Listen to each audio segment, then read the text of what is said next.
ధన్యవాదాలు అధ్యక్ష. గౌరవ ముఖ్యమంత్రిగా ప్రవేశపెట్టిన డాక్టర్ మన్మోహన్ సింగ్ గారి సంతాప తీర్మానాన్ని బలపరుస్తున్నాను అధ్యక్ష.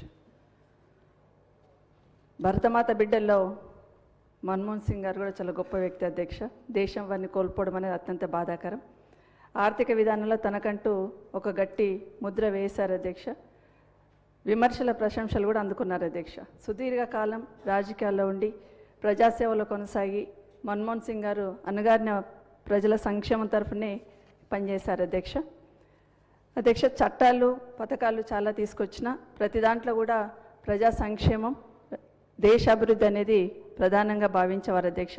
సమాచార హక్కు చట్టం కానివ్వండి, ఉపాధి హామీ చట్టం కానివ్వండి, విద్యా హక్కు చట్టం కానివ్వండి అధ్యక్ష. 2004లో జూలై 1 రోజు మహబూబ్ నగర్ జిల్లాలోని ధర్మాపూర్ గ్రామానికి వచ్చారు అధ్యక్ష. అప్పుడు మన్మోహన్ సింగ్ గారు గౌరవ ప్రధానమంత్రిగా ఆ రోజు రావడం జరిగింది అధ్యక్ష. ఉద్దేశం ఏంటంటే 2000 సంవత్సరం నుండి 2004 లోపల చాలామంది ఈ రాష్ట్రంలో రైతులు ఆత్మహత్య చేసుకున్న సందర్భంలో ఆనాటి ముఖ్యమంత్రి వైఎస్ రాజశేఖర రెడ్డి గారు ఆ కుటుంబాలందరికీ కూడా ఎక్స్గ్రేషియా ఇవ్వాలి అని నిర్ణయించుకొని ఆనాటి ప్రధానమంత్రిని అక్కడికి మహబూబ్ నగర్ ఇన్వైట్ చేయడం జరిగింది అధ్యక్ష. ఆ కార్యక్రమానికి ఇన్ఛార్జ్ మంత్రిగా నేను ఆ రోజు వెళ్ళిన సందర్భంలో ఆ వేదిక మీద గౌరవ ముఖ్యమంత్రి ఆనాటి ముఖ్యమంత్రి రాజశేఖర రెడ్డి గారు కానీ ఆనాటి కేంద్ర మంత్రిగా కేసీఆర్ గారు కూడా ఆ మీటింగ్లో ఉండడం జరిగింది అధ్యక్ష.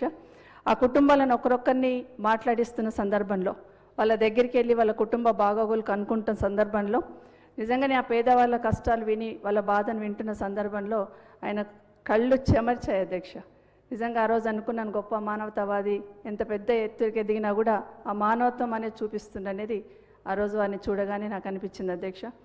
రెండవసారి అధ్యక్ష ఉపాధి హామీ పథకాన్ని మొదలు పెట్టడానికి మన ఆలూరులో చేవెళ్ళ కాన్స్టిట్యున్సీలో ఆలూరులో 2004 అధ్యక్ష నవంబర్ 14న అక్కడికి రావడం జరిగింది అధ్యక్ష.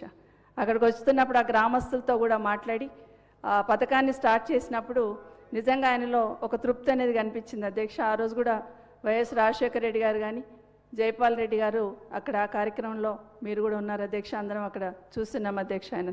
అదేవిధంగా మూడవసారి హైదరాబాద్ నగరానికి ఉన్న రింగ్ రోడ్ ఫౌండేషన్ స్టోన్ వేయడానికి రావడం జరిగింది అధ్యక్ష. ఈ విధంగా తక్కువ సమయంలో మన్మోహన్ సింగ్ గారి కార్యక్రమంలో నాకు పాల్గొనే అవకాశం దొరికింది అధ్యక్ష. నిజంగా ఒక రకంగా అలాంటి మహనీయుని స్మరించుకుంటున్న సందర్భంలో మొదటిసారి కార్యక్రమానికి అటెండ్ అయినప్పుడు అధ్యక్ష ఒక రకమైన టెన్షన్ పడ్డాను. ఇన్ఛార్జ్ మంత్రి అక్కడ ఏర్పాటు చేసినప్పుడు ఎక్కడ ఇబ్బంది కావద్దన్నప్పుడు ఒక టెన్షన్, ఉద్వేగం, దేశ ప్రధాని వస్తున్నారు కదా అనే కార్యక్రమంలో టెన్షన్ పడ్డాను అధ్యక్ష. కానీ వారిని చూసిన తర్వాత చూడగానే చేయైతే దండం పెట్టాలన్నంత ప్రశాంతంగా కనిపించున్నారు అధ్యక్ష. అదే కాకుండా మళ్ళీసారి కలిసినప్పుడు మళ్ళీ 2-3 సార్లు కలిసినప్పుడు కూడా ఒక ఆత్మీయత ఆయనలో కనిపించింది అధ్యక్ష. నిజంగా ఎప్పటికీ వారిని మర్చిపోను. ఎందుకంటే ఆయనతో పాల్గొన్న కార్యక్రమాలు నా జీవితంలో మరపురాని జ్ఞాపకాలుగానే ఉంటాయని ఒకసారి మీకు గుర్తు చేస్తున్నాను అధ్యక్ష. అదే కాకుండా గౌరవ ముఖ్యమంత్రిగా ప్రతిపాదించిన భారతరత్న ఇవ్వాలన్న ప్రతిపాదనతో మేము బలపరుస్తున్నాం అధ్యక్ష. అదే విగ్రహం కూడా పెట్టాలని వారి ఆలోచనను తప్పకుండా బలపరుస్తున్నాం. అదేవిధంగా హరీష్ రావు గారు మాట్లాడినట్టు స్కిల్ డెవలప్మెంట్ యూనివర్సిటీకి మన్మోహన్ సింగ్ గారి పేరును పెట్టాలని గౌరవ ముఖ్యమంత్రి గారిని ఈ వేదిక నుండి కోరుతున్నాను అధ్యక్ష. మన్మోహన్ సింగ్ గారి మాట్లాడినప్పుడల్లా పివి నరసింహారావు గారు తప్పకుండా గుర్తుకొస్తారు అధ్యక్ష. తెలంగాణ బిడ్డ పివి నరసింహారావు గారు చనిపోయినప్పుడు కూడా బాధపడ్డాం అధ్యక్ష. ఈరోజు మన్మోహన్ సింగ్ గారికి దక్కిన గౌరవం ఆ రోజు ఆయనకు దక్కలేదని కొంచెం బాధ అనిపిస్తుంది అధ్యక్ష.